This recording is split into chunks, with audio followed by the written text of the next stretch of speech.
Assalamualaikum warahmatullahi wabarakatuh. Salam sejahtera untuk semua anggota PABI di acara Konas PABI ke-6 dan P2B2 PABI ke-19.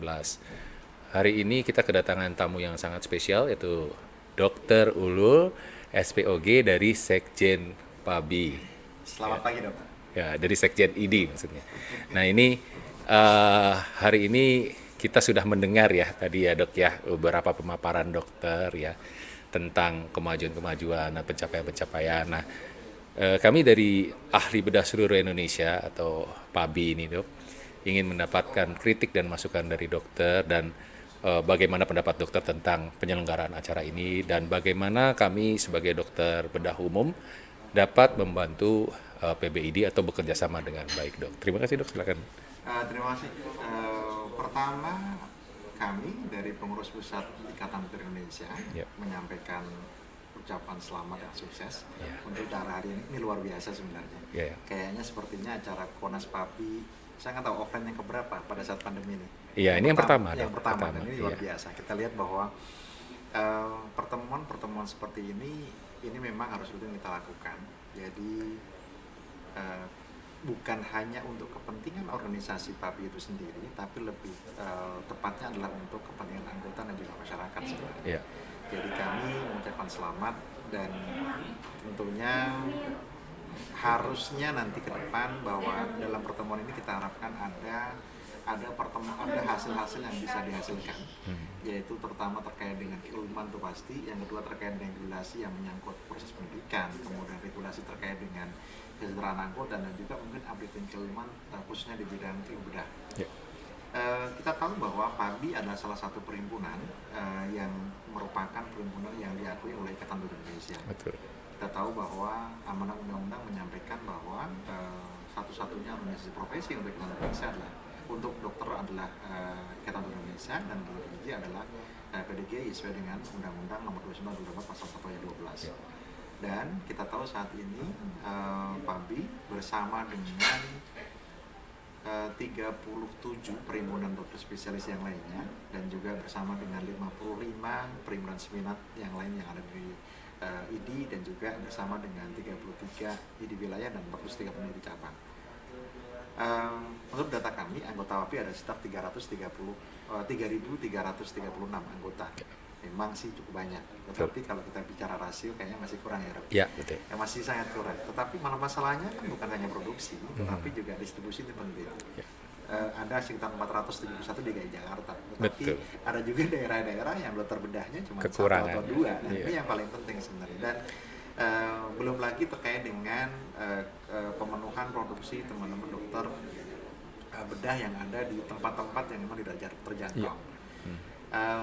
Ini yang saat ini kita coba advokasi dan kita juga coba cerahkan kepada regulator dalam Kementerian Kesehatan dan Kemendikbuddikti bahwa jangan hanya mengejar produksi, tapi juga distribusi. Itu juga penting. Berikutnya lagi adalah kita tahu bahwa updating keilmuan terkait dengan ilmu bedah ini kan luar biasa. Dulu saya ingat banget waktu saya koas, operasi yang ambeien itu memerlukan waktu yang lama. Sekarang aja ada pilar kan, yang cepat sekali. Bahkan kalau ada laser juga. datang kemudian dioperasi dan kemudian langsung pulang. Kayak dulu yang seperti itu menakutkannya kalau seandainya kita melakukan operasi ambeien misalnya. Belum lagi terkait dengan teknologi minimal invasif dan beberapa tindakan yang lainnya. Kita salut buat PABI, artinya kalau dulu teman-teman bergabung dengan IKABI, kemudian sekarang teman-teman dahulunya ada asosiasi ini adalah PABI, dan ini menjadi suatu progres yang luar biasa menurut kita. Karena bagaimana juga sebelum mengikuti jenjang SP2, pasti teman-teman ahli bedah pasti masuknya ke PABI terlebih dahulu. Dan eksistensi PABI menurut saya sudah dirasakan.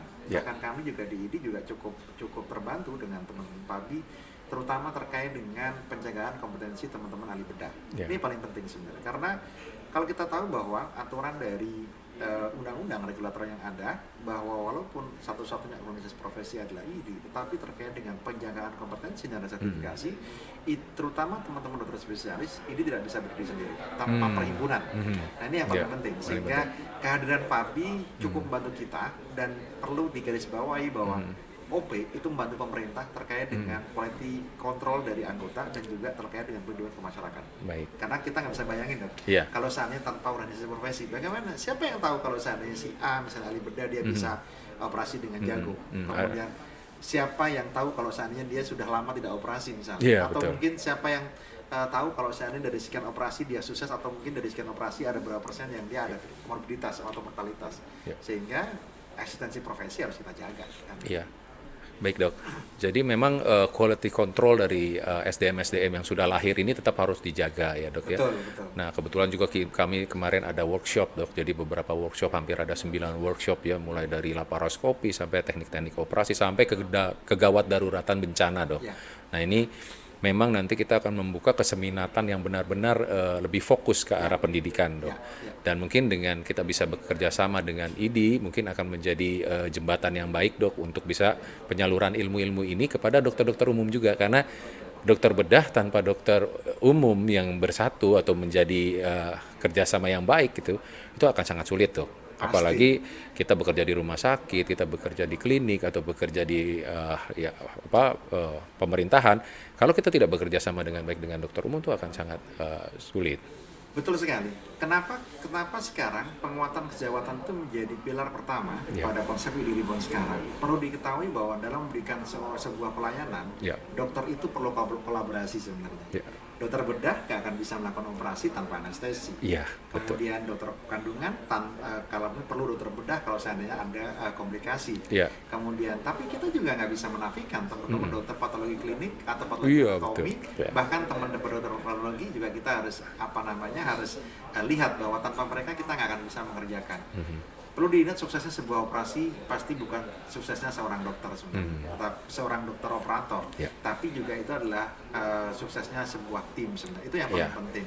Sehingga kesejawatan interprofesi kita dengan sejawat dokter itu juga penting, dan juga satu hal lagi sebenarnya dok, kita harus melihat bahwa di balik kesehatan kita sebagai seorang dokter ada sejawat yang lainnya, perawat, bidan, kemudian bahkan penetration service di tempat operasi itu juga menjadi suatu hal yang harus kita lihat seperti itu. Iya. Jadi kita pengen maju, tetapi kita tidak boleh sendiri untuk maju. Iya, betul. Itu yang paling penting. Kita pengennya adalah bahwa kita bareng-bareng untuk maju. Dan satu hal lagi terkait dengan quality control, anggota kita, bahwa ini kita lakukan bukan untuk profesi kita, tapi untuk pasien kita. Betul. Itu yang paling penting. Dan itu harus dipahami bersama bahwa organisasi profesi hadir, PABI hadir, ini hadir itu untuk masyarakat sebenarnya.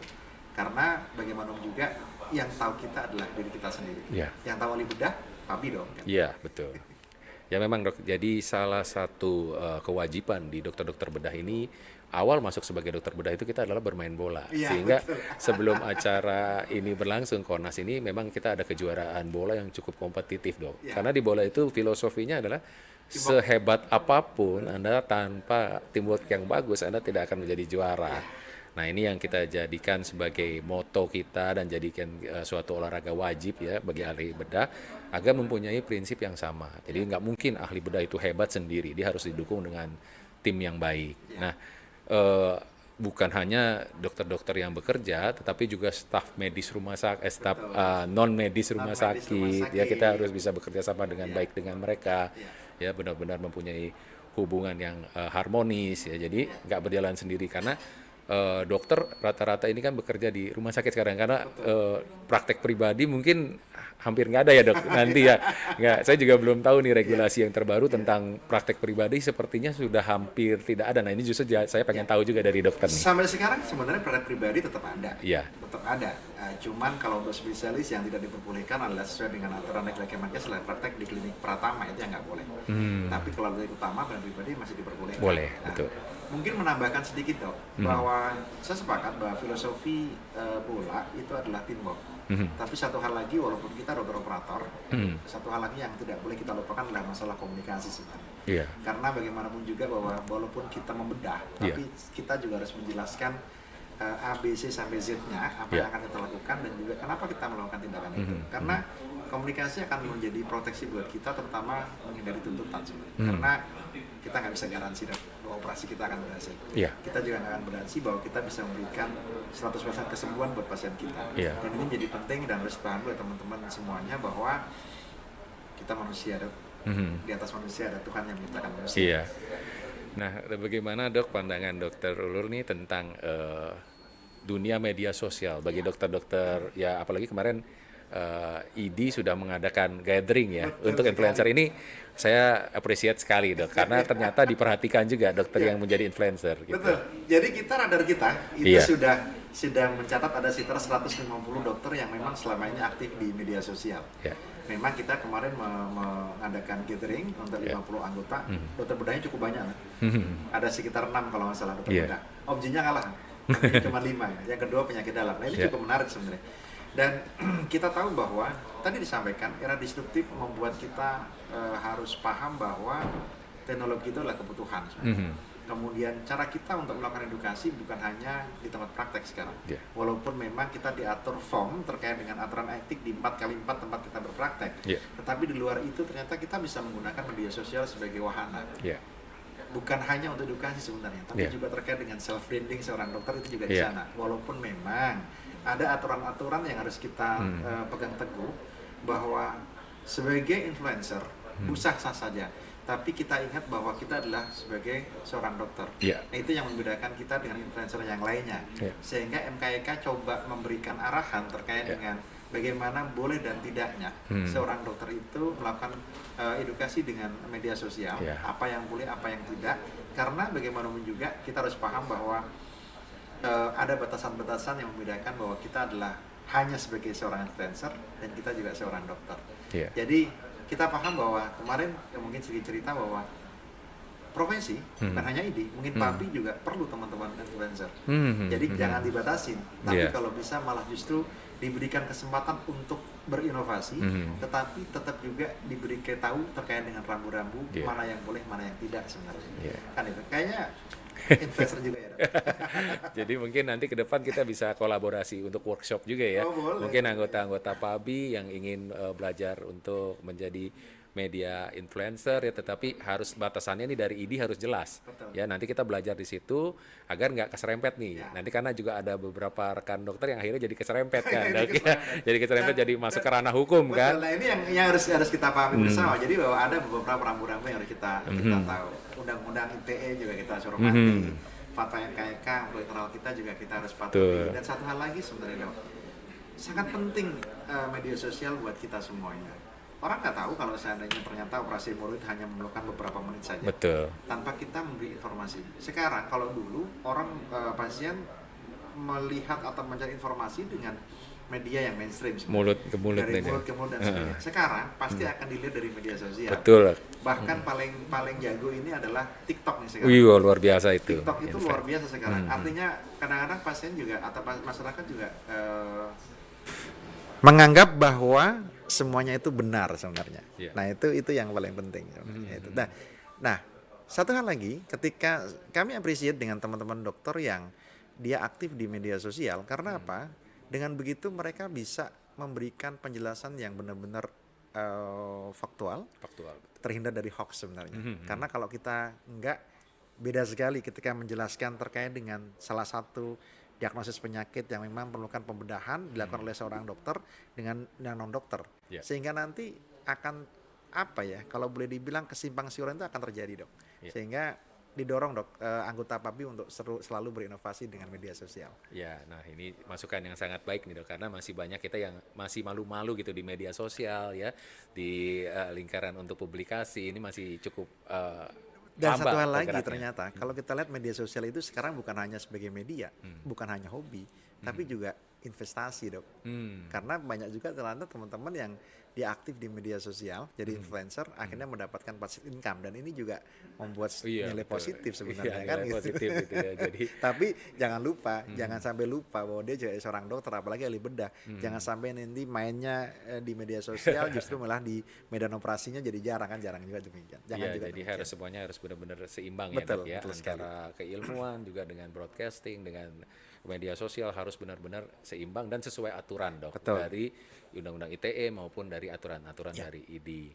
Nah dok, terima kasih sekali nih dok untuk acaranya hari ini, kunjungannya ke Konas PABI, ke podcast kami. Semoga nanti dokter juga bisa menyalurkan lagi nih dok podcast berikutnya yang kita tunggu dari kegiatan-kegiatan Sama-sama. ID lain dan Sama-sama. perhimpunan lainnya. Sukses buat Pabi ya. Ya, terima kasih dok. Ya, terima kasih. Mudah-mudahan nanti kita bisa bertemu lagi dok di acara-acara PABI berikutnya. terima kasih. Terima kasih. Sama-sama. Ya, sama-sama.